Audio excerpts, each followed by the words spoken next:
আসসালামু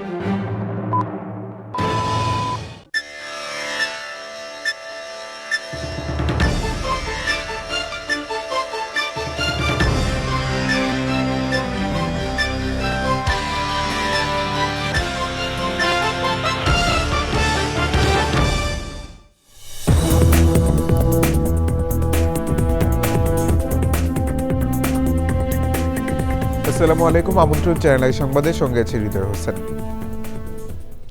বিস্তারিত সংবাদের শুরুতে জানিয়ে দিচ্ছি ফ্রেশ আটা ময়দা সুজি সংবাদ শিরোনামগুলো। ইসরায়েল যুক্তরাষ্ট্রের হামলায় একের পর এক ধ্বংস হচ্ছে ইরানের স্থাপনা, মার্কিন বাহিনী পালানোর পথ পাবে না বলে তেহরানের হুঁশিয়ারি।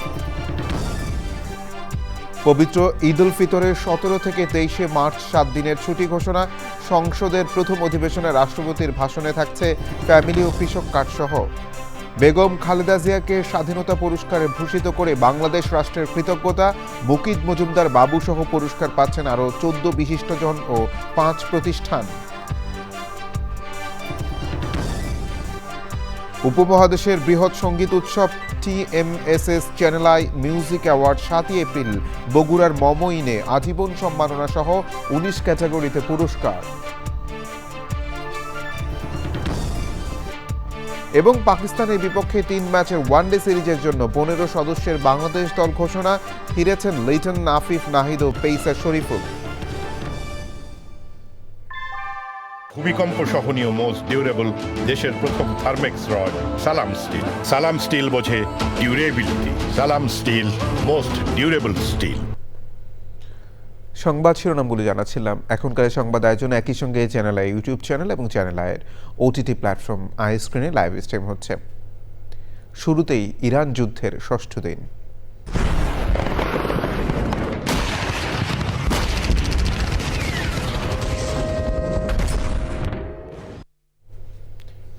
ইরানের বিভিন্ন নিরাপত্তা স্থাপনা সহ 2টি স্কুলে ক্ষেপণাস্ত্র হামলা চালিয়েছে ইসরায়েল ও যুক্তরাষ্ট্র। হামলা ইরানে এ পর্যন্ত নিহতের সংখ্যা 1230 জনে দাঁড়িয়েছে।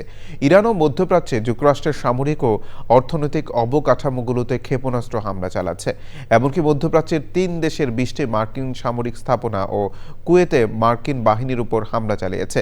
এছাড়া ইরাক ও উপসাগরে মার্কিন তেল ট্যাঙ্কারে হামলার দাবি করছে ইরান। যুক্তরাজ্য মধ্যপ্রাচ্যে উত্তেজনার মধ্যে কাতারে অতিরিক্ত 4টি টাইফুন যুদ্ধবিমান পাঠাচ্ছে। ন্যাটো প্রধান বলেছেন, ন্যাটো সদস্যরা ইরান যুদ্ধে জড়াবে না, তবে ইসরায়েল যুক্তরাষ্ট্রকে সহায়তা করবে। ইরানের পার্লামেন্টের স্পিকার বলেছেন, মার্কিন বাহিনী পালানোর পথ পাবে না। বিস্তারিত সুব্রত গাইনের রিপোর্টে।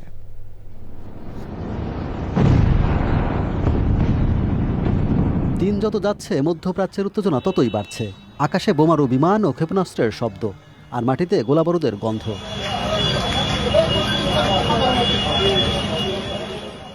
ইরানের বিভিন্ন শহরে যৌথ হামলা চালাচ্ছে ইসরায়েল ও যুক্তরাষ্ট্র। রাজধানী তেহরানের পারন্দ শহরের 2টি স্কুলে আঘাত এনেছে। এতে একটি শ্রেণীকক্ষের ক্ষয়ক্ষতি ও বেশ কয়েকটি আবাসিক ইউনিটও ক্ষতিগ্রস্ত হয়েছে। হামলায় তেহরানের আজাদি ফুটবল স্টেডিয়াম ক্ষতিগ্রস্ত হয়েছে। একই সঙ্গে লেবাননের দক্ষিণাঞ্চলীয় শহরে ইসরায়েলি হামলায় একই পরিবারের 4 সদস্য সহ বেশ কয়েকজন নিহত হয়েছেন। ইসরায়েল সহ মধ্যপ্রাচ্যে যুক্তরাষ্ট্রের সামরিক ও অর্থনৈতিক অবকাঠামোগুলোতে হামলা চালাচ্ছে ইরান। সংযুক্ত আরব আমিরাতের আবুধাবিতে তেহরানের ড্রোন হামলায় 6 পাকিস্তানি ও 1 নেপালি আহত হয়েছেন। মধ্যপ্রাচ্যের 3 দেশের 20টি মার্কিন সামরিক স্থাপনা ও কুয়েতে যুক্তরাষ্ট্রের ঘাঁটি আরিফজানে মার্কিন বাহিনীর ওপর ড্রোন হামলা চালিয়েছে ইরান। এছাড়া ইরাকের ও উপসাগরে মার্কিন তেল ট্যাঙ্কারে হামলার দাবি করছে ইরান। এমনকি আজারবাইজানের নাকচিভান আন্তর্জাতিক বিমানবন্দরে ড্রোন হামলা চালিয়েছে তেহরান। এদিকে যুক্তরাজ্য মধ্যপ্রাচ্যে উত্তেজনার মধ্যে কাতারে অতিরিক্ত 4টি টাইফুন যুদ্ধবিমান পাঠাচ্ছে বলে জানিয়েছেন দেশটির প্রধানমন্ত্রী কিয়ার স্টারমার। একই সঙ্গে ড্রোন প্রতিরোধ সক্ষমতা সম্পন্ন ওয়াইল্ড ক্যাট হেলিকপ্টার সাইপ্রাসে পাঠানো হচ্ছে এবং ব্রিটিশ যুদ্ধজাহাজ ভূমধ্যসাগরে HMS ড্রাগন মোতায়েন করা হচ্ছে বলেও জানান তিনি। ইরান পরিস্থিতি নিয়ে ন্যাটো প্রধান মার্ক রুটে বলেছেন, শর্ত অনুযায়ী সদস্যদের একজনের ওপর আক্রমণ মানে অন্য সবার উপর আক্রমণ। ইরান যুদ্ধ কিভাবে শেষ হবে তা মূল্যায়ন করা কঠিন হবে বলেও মন্তব্য করেন তিনি। ইরানের পার্লামেন্টের স্পিকার মোহাম্মদ বাঘের গালিবাফ বলেছেন, ইরানে হামলার ফল যুক্তরাষ্ট্রের জন্য বেদনাদায়ক ক্ষতি এবং তা ভোগ করতে হবে। সর্বোচ্চ শাস্তি না দেওয়া পর্যন্ত হামলা চালিয়ে যাবে ইরান। মার্কিন বাহিনী পালানোর পথ পাবে না। که با تشکیل شورای رهبری এদিকে মার্কিন প্রেসিডেন্ট ডোনাল্ড ট্রাম্প বলেছেন, ইরানের সাথে সংঘাত কয়েক সপ্তাহ ধরে চলতে পারে। We are now using that military for good. We want to have it for good purpose. Subrata Gain, Channel I. যুক্তরাষ্ট্র ও ইরান নিয়ে 2 বছর আগে করা এক শিক্ষকের বক্তব্য সম্প্রতি সামাজিক যোগাযোগ মাধ্যমে ভাইরাল হয়েছে। চীনা বংশোদ্ভূত কানাডীয় অধ্যাপক সুইচিন জিয়াংয়ের সেই ভিডিওতে তিনি বলেন, ইরানের সঙ্গে যুদ্ধে শেষ পর্যন্ত পরাজিত হতে পারে যুক্তরাষ্ট্র। প্রেডিক্টিভ হিস্ট্রি নামে তাঁর ইউটিউব চ্যানেলে 2024 সালের মে মাসে প্রকাশিত ভিডিওটিতে জিয়াং 3টি পূর্বাভাস দেন। 3টি পূর্বাভাস হলো, ডোনাল্ড ট্রাম্প আবার যুক্তরাষ্ট্রের ক্ষমতায় ফিরবেন, এরপর ইরানের সঙ্গে সামরিক সংঘাত শুরু হবে এবং সেই যুদ্ধে যুক্তরাষ্ট্র পরাজিত হতে পারে। প্রথম দুটি পূর্বাভাস মিলে যাওয়ার সামাজিক যোগাযোগ মাধ্যমে নতুন করে আলোচনা এসেছেন তিনি। অনেক ব্যবহারকারী তাকে চীনের নস্ট্রাডামাস বলেও আখ্যা দিচ্ছেন। From here, they can hide missiles and drones from which to attack the GCC. And what are they attacking? They're attacking three things, right? They're attacking American military bases,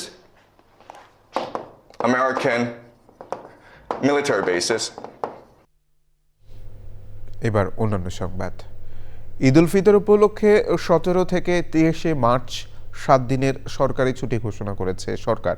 সচিবালয়ে প্রধানমন্ত্রী তারেক রহমানের সভাপতিত্বে মন্ত্রিসভার বৈঠক শেষে প্রাথমিক ও গণশিক্ষা প্রতিমন্ত্রী জানিয়েছেন, 18 মার্চ বুধবার মাঝে একদিন কর্মদিবস পড়ায় সেদিন ছুটি দেওয়ার সিদ্ধান্ত হয়েছে। তথ্যমন্ত্রী জানিয়েছেন, বৈঠকে প্রথম সংসদ অধিবেশনের প্রস্তুতি নিয়ে আলোচনা হয়েছে। ফ্যামিলি কার্ড, ফার্মার্স কার্ড সহ সরকারের বিভিন্ন কর্মসূচি শুরুর বিষয়গুলো রাষ্ট্রপতির ভাষণে থাকবে বলে জানান তিনি। রাহুল রায় রিপোর্ট। প্রতিদিনের মতোই যথারীতি সকাল 9টার পরপর সচিবালয়ে নিজ কার্যালয়ে চলে আসেন প্রধানমন্ত্রী তারেক রহমান। তার সভাপতিত্বে অনুষ্ঠিত হয় মন্ত্রিপরিষদের বৈঠক। 2 ঘন্টারও বেশি সময়ের বৈঠক শেষে আলোচিত বিষয় নিয়ে কথা বলেন তথ্যমন্ত্রী। আগামী 12 তারিখে জাতীয় সংসদের প্রথম অধিবেশন বসতে যাচ্ছে এবং প্রথম অধিবেশনে সরকারি দল হিসাবে, সরকার হিসাবে আমাদের যে সমস্ত সংশ্লিষ্টতা আছে সেই সব বিষয়ে মন্ত্রিপরিষদ একটা প্রস্তুতি গ্রহণ করেছে। ইতিমধ্যে আমরা যে সিদ্ধান্তগুলি নিয়েছি, ফ্যামিলি কার্ড, কৃষক কার্ড, তারপরে কৃষি ঋণ, সেগুলি রাষ্ট্রপতির ভাষণের মধ্যে সরকারের এই সমস্ত পদক্ষেপগুলিকে রাষ্ট্রপতির ভাষণের মধ্য দিয়ে যাতে প্রতিফলিত হয়, ইতিমধ্যেই যে প্রতিশ্রুতি এবং যেগুলি আমরা বাস্তবায়ন করার উদ্যোগ নিয়েছি, আমরা সে বিষয়ে আলাপ করি। ঈদ উল ফিতরের ছুটি নিয়ে সরকারের সিদ্ধান্তের কথা জানান প্রাথমিক ও গণশিক্ষা প্রতিমন্ত্রী। 18 মার্চ থেকে ছুটি, এটা সিদ্ধান্ত হয়েছে এবং এটা ফাইনাল চলে আসবে আপনাদের সামনে অতি শীঘ্রই। আর আমাদের প্রথম পার্লামেন্টারি অধিবেশন নিয়ে আলোচনা হয়েছে। পরে মন্ত্রিসভার বৈঠক নিয়ে কথা বলেন মন্ত্রিপরিষদ সচিব। বিদ্যুৎ সাশ্রয়ে প্রধানমন্ত্রীর নির্দেশনার কথা জানান তিনি।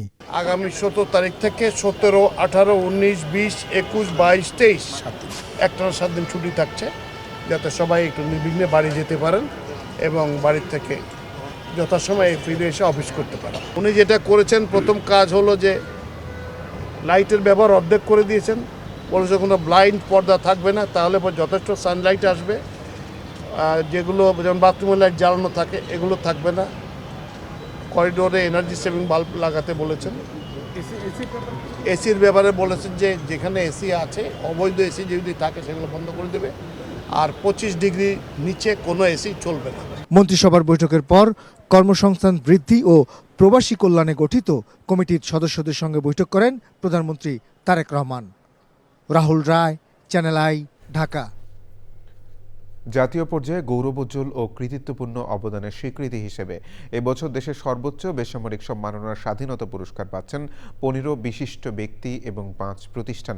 এবারের তালিকায় সবচেয়ে উল্লেখযোগ্য নাম বেগম খালেদা জিয়া। স্বাধীনতা, গণতন্ত্র, নারী শিক্ষা সহ দেশ গঠনে সার্বিক অবদানের স্বীকৃতি হিসেবে তাকে পুরস্কারে ভূষিত করে হৃদয় থেকে কৃতজ্ঞতা প্রকাশ করছে বাংলাদেশ।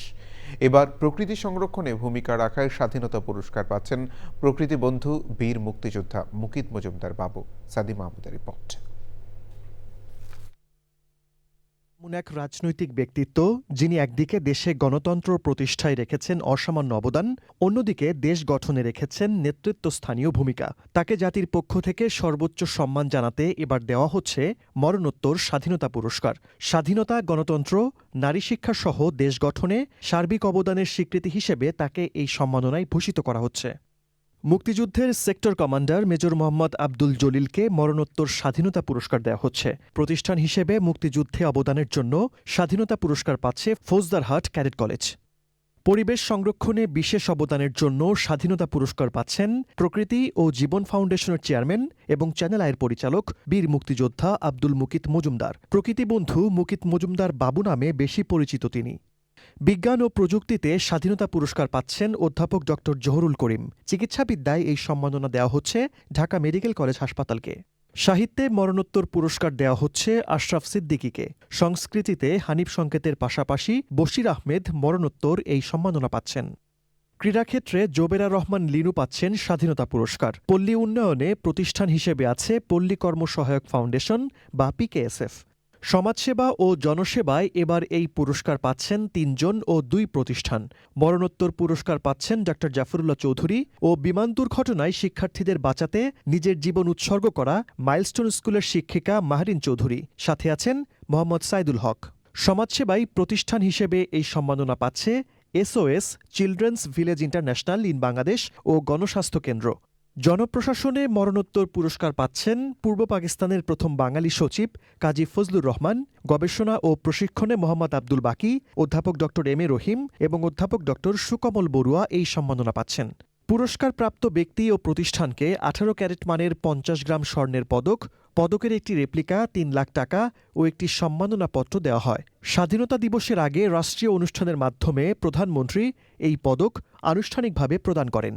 স্বাধীনতা পুরস্কার পাওয়ায় চ্যানেল আইয়ের পরিচালক এবং প্রকৃতি ও জীবন ফাউন্ডেশনের চেয়ারম্যান মুকিত মজুমদার বাবুকে অভিনন্দন জানাচ্ছে চ্যানেল আই পরিবার। সাদি মাহমুদ, চ্যানেল আই, ঢাকা। প্রাণ প্রকৃতি রক্ষায় দীর্ঘদিন নিরলস কাজের স্বীকৃতিস্বরূপ বাংলাদেশ সরকারের সর্বোচ্চ বেসামরিক সম্মাননা স্বাধীনতা পুরস্কার 2026-এ ভূষিত হয়েছেন প্রকৃত বন্ধু বীর মুক্তিযোদ্ধা মুকিত মজুমদার বাবু। চ্যানেল আইকে দেওয়া সাক্ষাৎকারে তিনি সরকারকে ধন্যবাদ জানানোর পাশাপাশি নিরাপদ ধরিত্রী বিনির্মাণে আরও বড় পরিসরে কাজ চালিয়ে যাবার প্রত্যয় জানিয়েছেন। মোশাহিদ রনির রিপোর্টে বিস্তারিত।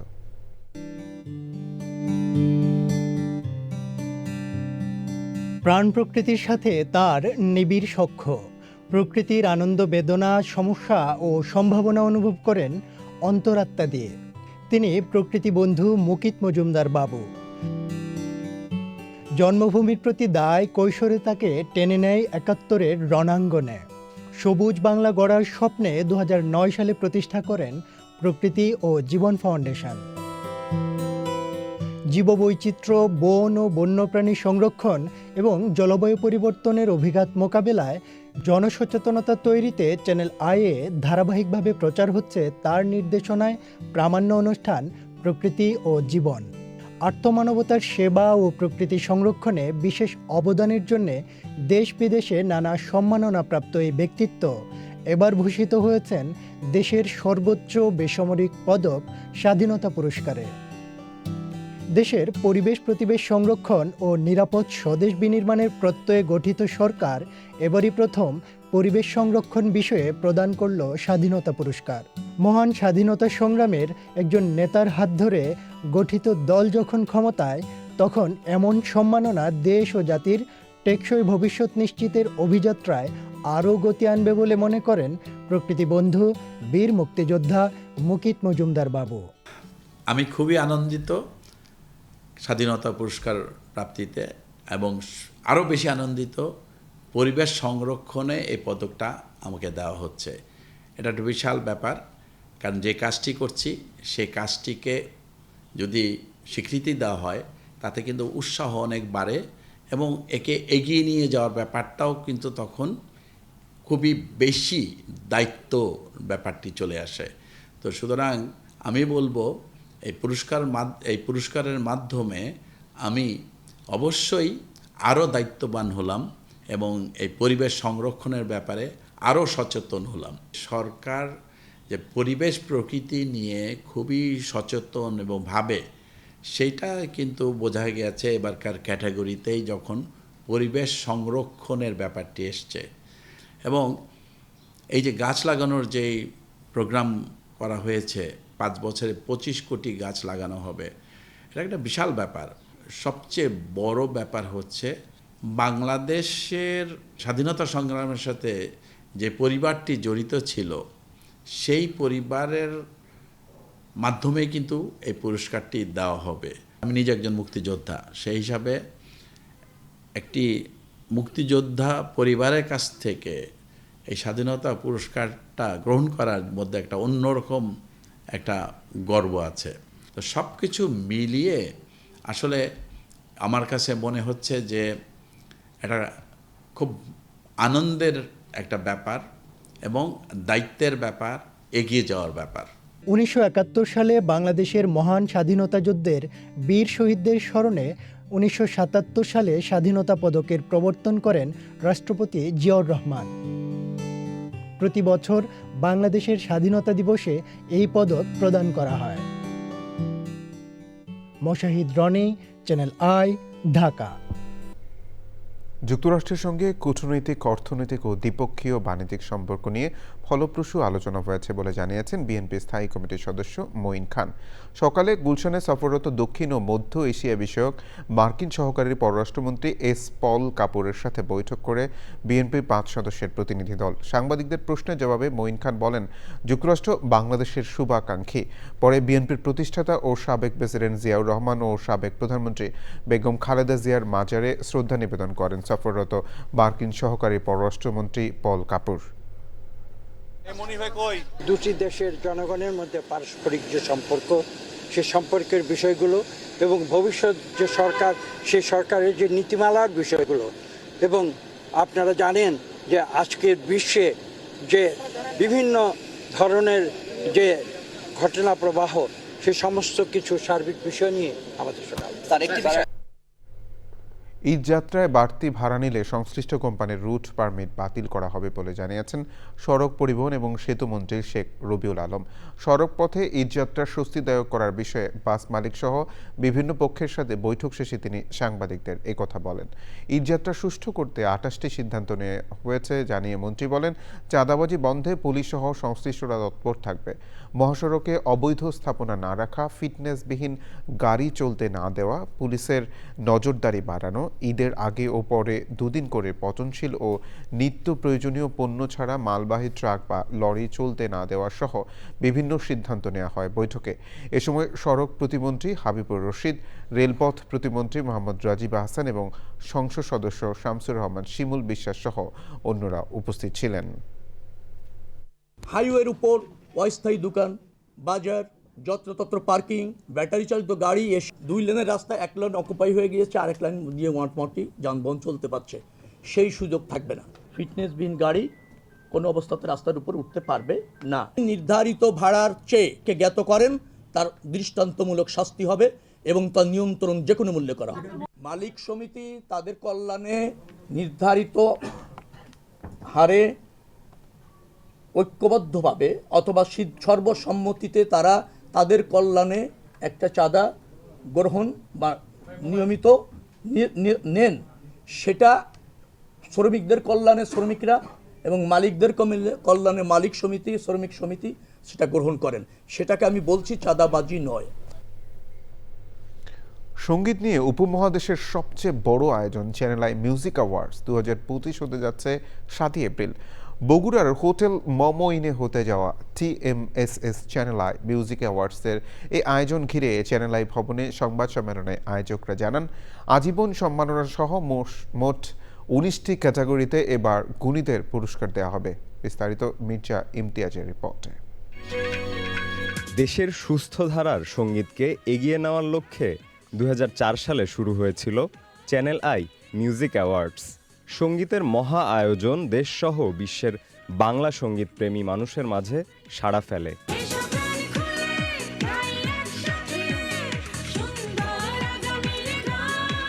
এই সঙ্গীত উৎসবের 20তম আসর TMSS channel I music awards হবে 7 এপ্রিল। উত্তরবঙ্গের প্রত্নতাত্ত্বিক ঐতিহ্য সমৃদ্ধ শহর বগুড়ার নান্দনিক 5 তারকা হোটেল অ্যান্ড রিসোর্ট মমো ইনের উন্মুক্ত মাঠে হতে যাওয়া বর্ণিল আয়োজনের বিস্তৃত তুলে ধরা হয় সংবাদ সম্মেলনে। মিউজিক অ্যাওয়ার্ড, টিএমএসএস এবং চ্যানেল যৌথভাবে যে উদ্যোগ নিয়েছে সেটাকে আমি সাধুবাদ জানাই। ক্রিয়েটিভ ম্যানারে এত বড় আয়োজন কিন্তু সত্যি সত্যি চ্যানেল আই ছাড়া কেউ করেনি। সঙ্গীতের সুর মানুষকে সৃজনশীল করে, সঙ্গীত মানুষের মনকে শান্ত রাখে। আমরা আশা রাখি এই প্রোগ্রামটা আমরা এমনভাবে সাকসেসফুলি করব যেন সারা বাংলাদেশের মানুষ দেখে যে এত সুন্দরভাবে এই প্রোগ্রামটা কিভাবে করা সম্ভব হলো। সংবাদ সম্মেলনে টিএমএসএস এর প্রতিষ্ঠাতা নির্বাহী পরিচালক অধ্যাপিকা ডক্টর হোসনে আরা বেগম বলেন, টিএমএসএস এর সঙ্গে কোনো আয়োজনে চ্যানেল আইয়ের মতো স্বনামধন্য প্রতিষ্ঠানের যুক্ত হওয়া একটি বড় অর্জন। চ্যানেল আইয়ের মতো আন্তর্জাতিক একটি মিডিয়া সংস্থা, নট অনলি মিডিয়া, এই সংস্থার আন্ডারে অনেক কিছু চলে, তারা আমাদের সঙ্গে একীভূত হওয়ায় আমি অনেক অনেক ধন্যবাদ জ্ঞাপন করছি, কৃতজ্ঞতা জ্ঞাপন করছি, আল্লাহ তাআলার শুকরিয়া আদা করছি। ইমপ্রেস টেলিফিল্ম লিমিটেড চ্যানেল আইয়ের ব্যবস্থাপনা পরিচালক ফরিদুর রেজা সাগর বলেন, মিউজিক অ্যাওয়ার্ড সফল ও সুন্দর করতে চ্যানেল আইয়ের সঙ্গে সবার সহযোগিতা প্রয়োজন। এবার আমরা এমন একটা জেলায় করছি, বাংলাদেশের একমাত্র জেলা, যে জেলা থেকে আমরা 3 জন প্রধানমন্ত্রী পেয়েছি এখনকার মাননীয় প্রধানমন্ত্রী। সুতরাং অবশ্যই আমরা যারা গানের শিল্পী, আমরা যারা এই অনুষ্ঠান আয়োজন করছি, অন্তত 3 জন প্রধানমন্ত্রীর সম্মান তো রাখতে হবে। টিএমএসএস এবং চ্যানেল আইয়ের সমন্বিত উদ্যোগের কথা তুলে ধরে মিউজিক অ্যাওয়ার্ডের সফলতার আশা প্রকাশ করেন চ্যানেল আইয়ের পরিচালক ও বার্তা প্রধান শাইখ সিরাজ। এই অঞ্চলের সঙ্গীতের তো একটা বিশাল ভান্ডার, তাই না? আমরা যদি শুধু সাউথ ইস্ট এশিয়ার কথা না বলি, শুধু বাংলাদেশেই বলি, সুফি গান থেকে শুরু করে চলচ্চিত্রের গান, শাস্ত্রীয় সঙ্গীত, পল্লীগীতি, মরমী, বিশাল ভান্ডার। নবীন শিল্পী যারা, তারা যাতে আরো ভালো করতে পারে, এগিয়ে যেতে পারে, উৎসাহ পেতে পারে, এবং প্রবীণ শিল্পী যারা, তারা যাতে তাদের কাজটুকুর যথাযোগ্য মর্যাদা পেতে পারে, এটাই ছিল মূল উদ্দেশ্য। আজীবন সম্মাননা সহ মোট 19টি ক্যাটাগরিতে পুরস্কার প্রদানের জাঁকজমকপূর্ণ আয়োজনে মনোমুগ্ধকর পরিবেশনায় থাকবেন দেশবরেণ্য নবীন প্রবীণ সঙ্গীত ও নৃত্যশিল্পী এবং কলাকুশলীরা। চ্যানেল মিউজিক অ্যাওয়ার্ড এবার বিশাল আকার ধারণ করছে। Mirza Imtiaz, channel I, Dhaka.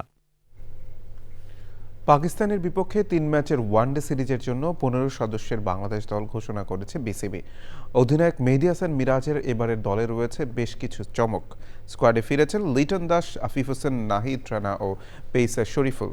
বাদ পড়েছেন জাকির আলী, শামীম, নুরুল সোহান, তানজিম সাকিব, হাসান মাহমুদ ও নাসুম। দলের অন্য সদস্যরা হলেন সৌম্য, সাইফ, তানজিদ হাসান, নাজমুল, শান্ত, তাওফিদ হৃদয়, মাহিদুল অঙ্কন, রিশাদ হোসেন, মুস্তাফিজ এবং তাসকিন। আগামী 11, 13 ও 15ই মার্চ মিরপুরের হোম অফ ক্রিকেটে হবে বাংলাদেশ পাকিস্তান 3 ম্যাচ সিরিজের দিবারাত্রি ম্যাচগুলো। টাইগারদের বিপক্ষে খেলতে 8ই মার্চ ঢাকায় আসবে টিম পাকিস্তান। আইস্ক্রিনের পর্দায় থাকছে বাংলাদেশ পাকিস্তান ওয়ানডে সিরিজ। ঢাকায় 3 ম্যাচে সরাসরি দেখা যাবে চ্যানেল আইয়ের এই ওটিটি প্ল্যাটফর্মে। বাংলা ধারাভাষ্য প্রচার করবে রেডিও ভূমি 92.8 FM। অমর 21 বইমেলা।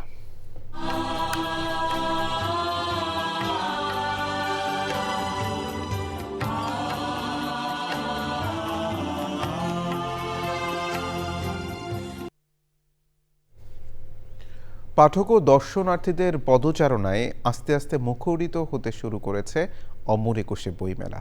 প্রকাশকরা বলেন, রমজানে বিক্রি খুব বেশি হবে না জেনেও তারা ইতিহাস ঐতিহ্যকে ধরে রাখতে মেলায় অংশ নিয়েছেন। স্টলগুলোতে প্রতিদিনই লেখকদের নতুন নতুন বই আসছে।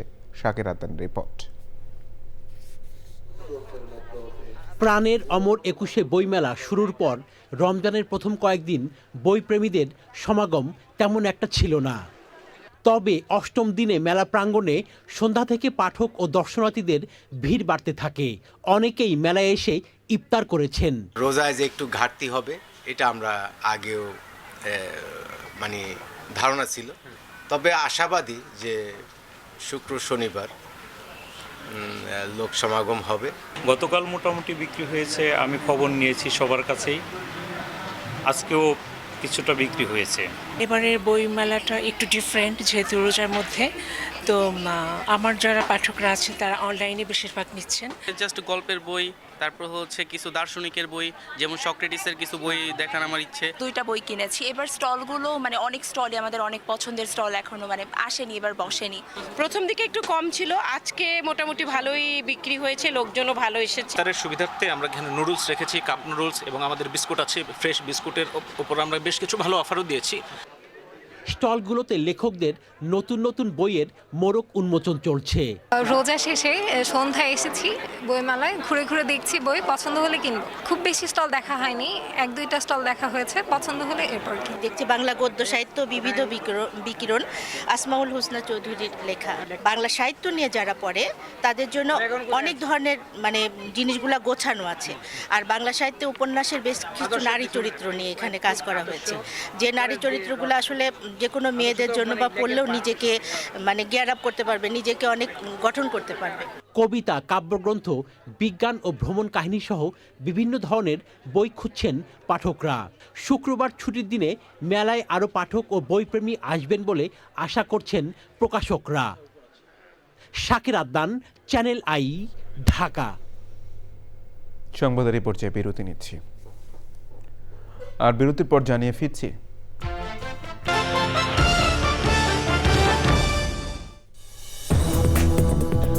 বিরতির পর আবার আমন্ত্রণ চ্যানেল আই সংবাদে। ত্রয়োদশ জাতীয় সংসদ নির্বাচনে ইঞ্জিনিয়ারিংয়ের দায়ে সাবেক উপদেষ্টা সৈয়দা রিজওয়ানা হাসান ও পররাষ্ট্রমন্ত্রী খলিলুর রহমানকে বিচারের আওতায় আনার দাবি জানিয়েছে জামায়াত ইসলামী। দুপুরে রাজধানীর মগবাজারে দলের কেন্দ্রীয় কার্যালয়ে সংবাদ সম্মেলনে জাতীয় সংসদের বিরোধী দলীয় উপনেতা ও জামায়াতের নায়েবে আমির ডাক্তার আব্দুল্লাহ মোহাম্মদ তাহের বলেন, সরকার গঠনের মতো ভোট পেলেও ইঞ্জিনিয়ারিংয়ের মাধ্যমে জামায়াতকে হারিয়ে দেওয়া হয়েছে, যা রিজওয়ানা হাসানের বক্তব্যে প্রমাণ পাওয়া গেছে। সরকারের স্বচ্ছতার জায়গা থেকে তাদের জিজ্ঞাসাবাদের আহ্বান জানান তিনি। এ সময় তিনি আরও বলেন, জাতীয় সংসদের ডেপুটি স্পিকার নিয়োগের বিষয়ে লিখিত প্রস্তাবনা পেলে ভেবে দেখবে জামায়াত। তবে তার আগে জুলাই সনদ ও গণভোটের রায় বাস্তবায়নের বিষয়ে বিএনপিকে নিজেদের অবস্থান পরিষ্কার করতে হবে।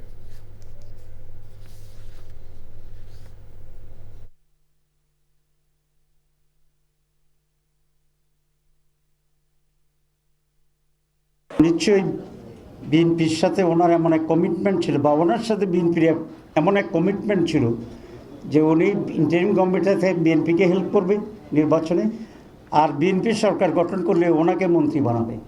এই দুইটাই কিন্তু ওই তাদের অবস্থান দিয়ে পরিষ্কার হয়।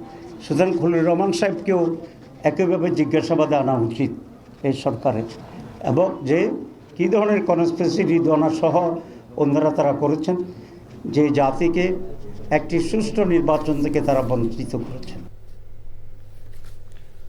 জুলাই গণঅভ্যুত্থানের প্রথম শহীদ রংপুর বেগম রোকেয়া বিশ্ববিদ্যালয়ের শিক্ষার্থী আবু সাঈদ হত্যা মামলার রায় 9 এপ্রিল ঘোষণা করবেন ট্রাইব্যুনাল 2।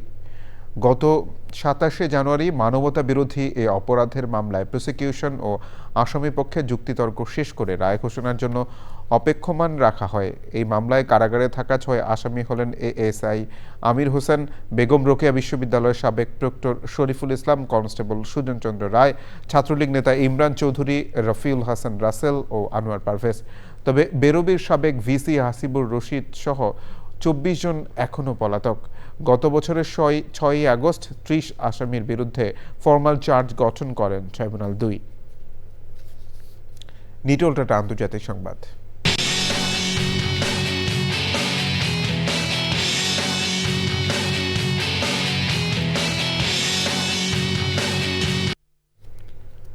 দীর্ঘ আন্দোলন ও রাজনৈতিক অস্থিরতার পর জাতীয় নির্বাচনে ভোট দিয়েছেন নেপালের নাগরিকরা। গত সেপ্টেম্বরে তরুণ প্রজন্মের বিক্ষোভে সরকার পতনের পর নেপালে প্রথমবারের মতো সাধারণ নির্বাচন অনুষ্ঠিত হয়েছে। স্থানীয় গণমাধ্যম ও রাজনৈতিক বিশ্লেষকদের মতে জনপ্রিয়তায় এগিয়ে রয়েছেন র্যাপার থেকে রাজনীতিবিদ হওয়া বালেন্দ্র শাহ। নেপাল কয়েক দশক ধরে রাজনৈতিক অস্থিরতার মধ্য দিয়ে যাচ্ছে। 1990 সাল থেকে দেশটিতে 32 বার সরকার পরিবর্তন হয়েছে। এবার ঢাকা ব্যাংক পিএলসি বাণিজ্য সংবাদ।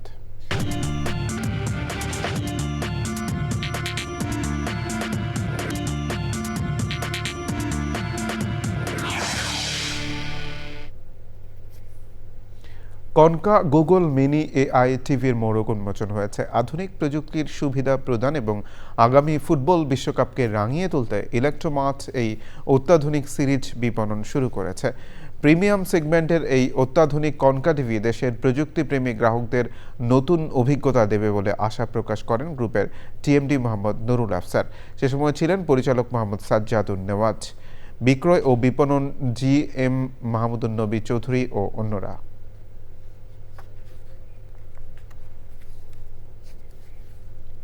সংবাদে আবারও বিরতি নিচ্ছি, আর বিরতির পর জানিয়ে ফিরছি। অফিস চলার সময় চেম্বারে রোগী দেখার অভিযোগে শরীয়তপুরে সরকারি হাসপাতালের চিকিৎসকের লাইসেন্স স্থগিত। কেন সাময়িক বরখাস্ত করা হবে না, কারণ দর্শানোর নোটিশ। বিরতির পর আবার আমন্ত্রণ চ্যানেল সংবাদে। ডিউটি চলাকালীন নিজস্ব চেম্বারে রোগী দেখার অভিযোগে শরীয়তপুরের 250 শয্যা বিশিষ্ট সরকারি হাসপাতালের চিকিৎসক রাজেশ মজুমদারের লাইসেন্স 6 মাসের জন্য স্থগিত করা হয়েছে। কেন সাময়িক বরখাস্ত করা হবে না সেজন্য কারণ দর্শানোর নোটিশ দেওয়া হয়েছে তাকে। একই সঙ্গে আধুনিক সিটি হাসপাতালেও কারণ দর্শানোর নোটিশ দেওয়া হয়েছে। স্বাস্থ্যমন্ত্রী সর্দার মোহাম্মদ সাখাওয়াত হোসেন সচিবালয়ে সাংবাদিকদের জানান, প্রধানমন্ত্রী তারেক রহমানের নির্দেশে এসব সিদ্ধান্ত নেওয়া হয়েছে। প্রশ্নের জবাবে মন্ত্রী বলেন, ডিউটিতে থাকা অবস্থায় বেসরকারি হাসপাতালে রোগী দেখলে চিকিৎসকের বিরুদ্ধে ব্যবস্থা নেওয়া হবে। বিষয়টি তদারকির জন্য সারা দেশে গোয়েন্দা নজরদারি করা হচ্ছে। স্বাস্থ্যসেবা খাতের বিভিন্ন পদে 1 লাখ নতুন নিয়োগ দেওয়া হবে বলেও জানান মন্ত্রী। ডাক্তার রাজেশ মজুমদার, আমরা 3 ধরনের ব্যবস্থা নিয়েছি। একটা হলো, আমরা শুধু ওনাকে বরখাস্ত করার লক্ষ্যে শোকজ নোটিশ করিনি, তাকে সরকারি কর্মচারী শৃঙ্খলা আপিল বিধিমালা 18 বিধির 39 1 বিধি মোতাবেক কেন চাকরি থেকে সাময়িক বরখাস্ত করা হবে না তার জবাবপত্র জারির 3 দিনের মধ্যে নিম্ন স্বাক্ষরকারী বরাবরে দাখিল করার জন্য একটা নোটিশ দেওয়া হয়েছে। Why you will not be suspended, কারণ দর্শন নোটিশ একটা দেওয়া হয়েছে ওনাকে। 6 মাসের জন্য ওনার লাইসেন্স স্থগিত করা হয়েছে। দেশে ক্রমাগত শিশু ও নারী নিপীড়ন ও হত্যাকাণ্ডের বিরুদ্ধে প্রতিবাদ কর্মসূচি করেছে নর্থ সাউথ বিশ্ববিদ্যালয়ের শিক্ষার্থী ও শিক্ষকরা। দেশে বিভিন্ন স্থানে বর্বরচিত এসব ঘটনা দ্রুত বিচার ও সরকারের কাছ থেকে স্পষ্ট ব্যাখ্যা চেয়েছেন শিক্ষার্থীরা। বৃহস্পতিবার বিশ্ববিদ্যালয়ের প্রধান ফটকের সামনে অবস্থান নিয়ে ধর্ষণ নিপীড়নের জন্য বিচারহীনতার সংস্কৃতিকে দায়ী করেন শিক্ষার্থীরা। লায়লা নওশিনের রিপোর্ট। আজকে আমি আসিয়া, আমি ইরা হয়ে এখানে বলছি যে আপনারা যতই আমাদের গলা কেটে দেন না কেন, আমাদের মুখ বাঁধেন না কেন, আমরা ওদের হয়ে, ওদের মৃত লাশ হয়ে আমরা এখানে দাঁড়িয়ে বলবো যে আপনারা প্রতিবাদ করেন। জান্নাতুন নিসা ইরা, তাবাসসুম, আসিয়া, জামিলা, শারমিন বিনতি।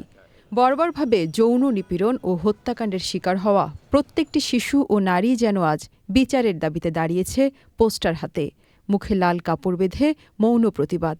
কারণ বিচারের দাবির কণ্ঠধ্বনি পৌঁছায় না উচ্চ মহলে। দেশের বিভিন্ন স্থানে নারী ও শিশু ধর্ষণ, হত্যা, নির্যাতন ও নিপীড়নের বিরুদ্ধে নর্থ সাউথ বিশ্ববিদ্যালয়ের শিক্ষার্থী ও শিক্ষকদের এই প্রতিবাদ কেবল বিচারহীনতার সংস্কৃতির বিরুদ্ধেই নয়, মানুষকে একতাবদ্ধ হওয়ার আহ্বান জানিয়েও। 2024 আর 25-এ কোনো ইলেক্টেড গভর্নমেন্ট ছিল না, এখন আছে। আমি ওনাদেরকে জিজ্ঞেস করতে চাই যে আর কত? একটা 7 বছরের বাচ্চা মেয়েও যদি এই দেশে সেফ না থাকে, তাহলে দেশটা আমাদেরকে আসলে কি কিছু দিতে পারছে নাকি দিতে ব্যর্থ হচ্ছে। এখন আমি দাঁড়ায় থাকতেছি, আমার হাত পা কাঁপতেছে। আমি খালি ভাবতে যে কয়েকদিন আগে কি ঘটে গেল। যেই পরিমাণে প্রোটেস্ট করার কথা সেই পরিমাণ আসলে আমরা গলার স্বর আসলে দেখতে পাচ্ছি না। যে লয়াররা রেপিস্টদের ডিফেন্ড করে তারাও ইকুয়ালি রেসপন্সিবল এই ক্রাইমটা ইনক্রিজ হওয়ার পিছনে। বিচারহীনতার কারণে এইসব বর্বর ঘটনা বারবার ঘটছে, এতে উদ্বেগ জানিয়েছেন শিক্ষার্থীরা। রাতে ঘুমাতে পারছি না যখন আমরা দৃশ্যটা কল্পনা করছি যা হয়েছিল চট্টগ্রাম ইকো পার্কে শিশুটির সাথে। আসলে বাংলাদেশ একটি হরর মুভিতে পরিণত হয়েছে। এসব ঘটনার বিচার ও কারণ নিয়ে সরকারের অবস্থানের স্পষ্ট ব্যাখ্যা চান প্রতিবাদ কর্মসূচিতে অংশ নেওয়া শিক্ষার্থীরা। Laila Nowshin, channel I, Dhaka. মানবাধিকার সুরক্ষায় বলিষ্ঠ ভূমিকা রাখার কথা জানিয়েছেন জাতীয় মানবাধিকার কমিশনের নবনিযুক্ত চেয়ারপারসন বিচারপতি মইনুল ইসলাম চৌধুরী। মানবাধিকার লঙ্ঘনের শিকার ব্যক্তিদের সাথে মত বিনিময়ে ভুক্তভোগী ও ব্যক্তি ও পরিবারের পাশে থাকারও আশ্বাস দেন তিনি। রাজধানী কারওয়ান বাজারে জাতীয় মানবাধিকার কমিশনের কার্যালয়ে অনুষ্ঠিত মত বিনিময়ে ভুক্তভোগী পরিবারের সদস্যরা তাদের উপর নির্যাতন ও মানবাধিকার লঙ্ঘনের সুবিচার চেয়ে ভোগান্তির কথা তুলে ধরেন। এ সময় কমিশনের কমিশনার ছাড়াও মানবাধিকার কর্মী অংশীজনরা উপস্থিত ছিলেন।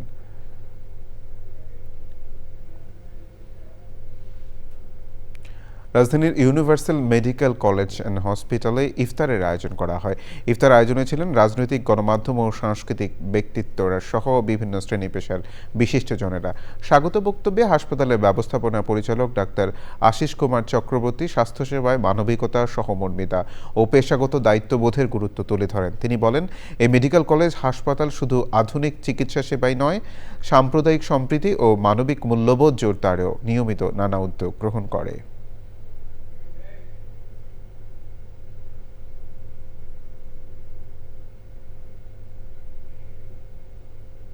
সংবাদে আবারও বিরতি নিচ্ছি,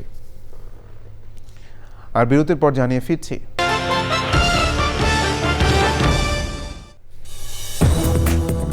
বিরতির পর আবারও আমন্ত্রণ চ্যানেল সংবাদে। চট্টগ্রাম কেন্দ্রীয় কারাগারে 1-to-1 ইন্টারকম টেলিফোন ব্যবস্থা চালু হয়েছে। স্বজনদের সাথে কয়েদিদের সাথে সহজে যোগাযোগ করতে এই সেবার উদ্বোধন করেন চট্টগ্রাম জেলা প্রশাসক মোহাম্মদ জাহিদুল ইসলাম মিয়া। ব্রিটিশ আমল থেকে চলে আসা লোহার জালের দুই পাশে দাঁড়িয়ে কথা বলার প্রচলিত পদ্ধতির পরিবর্তে নতুন এই টেলিফোন ব্যবস্থা শুরু হলো। সে সময় senior jail super Mohammad Iqbal Hossain, Alhaj Shamsul Haque ফাউন্ডেশনের চেয়ারম্যান প্রকৌশলী মোহাম্মদ নাসির উদ্দিন ও অন্যরা ছিলেন।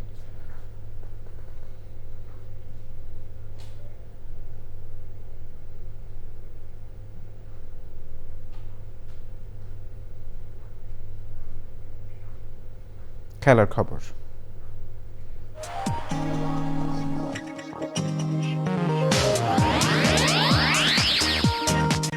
দেশের সর্বোচ্চ বেসামরিক পুরস্কার স্বাধীনতা পদক পেয়েছেন দেশের টেবিল টেনিসে 16 বারের জাতীয় চ্যাম্পিয়ন জুবেরা রহমান লিনু।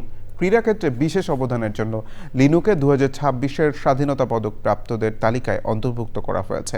এর আগে 1999 সালে জাতীয় ক্রীড়া পুরস্কারে ভূষিত হয়েছিলেন দেশের নারী ক্রীড়াঙ্গনের এই জীবন্ত কিংবদন্তি। লিনু 1979 থেকে 2001 সালের মধ্যে 16 বার জাতীয় টেবিল টেনিসে একক শিরোপা জেতেন। এই অসামান্য কৃতিত্বের জন্য তার নাম গিনেস বুকস অফ ওয়ার্ল্ড রেকর্ডসে অন্তর্ভুক্ত হয়। টেবিল টেনিস ছাড়াও সাইক্লিংয়ে জাতীয় প্রতিযোগিতায় অংশ নিয়েছেন তিনি। খেলোয়াড়ি জীবন থেকে অবসরের পর টেবিল টেনিস ও সাইক্লিংয়ের সংগঠক হিসেবে বিভিন্ন সময় দায়িত্ব পালন করেছেন 60 বছর বয়সী জুবেরা রহমান লিনু। এ পর্যায়ে জানিয়ে দিচ্ছি দেশের 8 বিভাগের 16 রমজানের সেহরি ও ইফতারের সময়সূচি। ঢাকা সেহরি শেষ সময়ে 5টা, ইফতার 6টা বেজে 5 মিনিট। চট্টগ্রাম সেহরি শেষ সময় 4টা 54 মিনিট, ইফতার 6টায়। খুলনা সেহরি শেষ সময়ে 5টা 3 মিনিটে, ইফতার 6টা বেজে 9 মিনিটে। বরিশালে সেহরি শেষ সময় 4টা বেজে 59 মিনিটে, ইফতার 6টা বেজে 6 মিনিটে। ময়মনসিংহে সেহরি শেষ সময় 4টা বেজে 59 মিনিটে, ইফতার 6টা বেজে 5 মিনিটে। রাজশাহী সেহরি শেষ সময়ে 5টা বেজে 6 মিনিটে, ইফতার 6টা বেজে 12 মিনিটে। রংপুরে সেহরি শেষ সময় 5টা বেজে 4 মিনিটে, ইফতার 6টা বেজে 9 মিনিটে এবং সিলেটে সেহরি শেষ সময় 4টা বেজে 52 মিনিটে, ইফতার 5টা বেজে 58 মিনিটে। সংবাদ শেষ করব সবশেষে ফ্রেশ আটা, ময়দা, সুজি সংবাদ শিরোনামগুলো জানিয়ে দিচ্ছে আরও একবার। ইসরায়েল যুক্তরাষ্ট্রের হামলায় একের পর এক ধ্বংস হচ্ছে ইরানের স্থাপনা। মার্কিন বাহিনী পালানোর পথ পাবে না বলে তেহরানের হুঁশিয়ারি। পবিত্র ঈদ উল ফিতরে 17 থেকে 23 মার্চ 7 দিনের ছুটি ঘোষণা। সংসদের প্রথম অধিবেশনে রাষ্ট্রপতির ভাষণে থাকছে ফ্যামিলি ও কৃষক কার্ড সহ বিভিন্ন কর্মসূচি। বেগম খালেদা জিয়াকে স্বাধীনতা পুরস্কারে ভূষিত করে বাংলাদেশ রাষ্ট্রের কৃতজ্ঞতা। মুকিত মজুমদার বাবু সহ পুরস্কার পাচ্ছেন আরও 14 বিশিষ্ট জন ও 5 প্রতিষ্ঠান। উপমহাদেশের বৃহৎ সঙ্গীত উৎসব TMSS channel I music awards 7 April বগুড়ার মমইনে আজীবন সম্মাননা সহ 19 ক্যাটাগরিতে পুরস্কার। এবং পাকিস্তানের বিপক্ষে 3 ম্যাচের ওয়ানডে সিরিজের জন্য 15 সদস্যের বাংলাদেশ দল ঘোষণা। ফিরেছেন লিটন, আফিফ, নাহিদ ও পেসার শরীফুল। চ্যানেল আইয়ের সর্বশেষ সংবাদ জানতে ভিজিট করুন চ্যানেল আই online.com-এ। যুক্ত থাকুন আমাদের সোশ্যাল মিডিয়া প্ল্যাটফর্মগুলোর সাথে। ধন্যবাদ সবাইকে।